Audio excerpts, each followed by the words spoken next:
ఈరోజు దేవుని వాగ్దానము. యెహోవానైన నేను మార్పు లేనివాడును గనుక యాకోబు సంతతి వారని మీరు లయము కాలేదు. మన దేవాతి దేవుడు మార్పు లేనివాడండి. నిన్న నేడు నిరంతరము ఏకరీతిగా ఉన్న దేవుడు.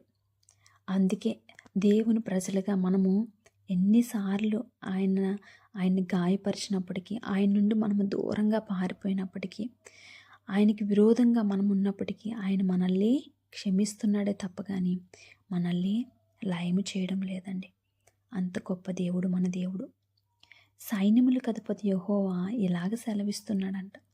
ఆనందకరమైన దేశంలో మీరు నివసించుదురు కనుక అన్యజనులందరూ మిమ్మును ధన్యులందురని సైన్యములకు అధిపతి యెహోవా సెలవిచ్చుచున్నాడు.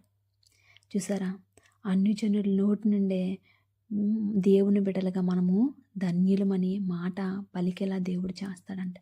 అంటే దేవుడు మనల్ని ఎంతగా దీవించబోతున్నాడు, దేవుడు మనల్ని ఎంతగా ఆశీర్వదించబోతున్నాడు. ఆయన మార్పు లేని దేవుడు. మనము కూడా అలాగే జీవించాలండి.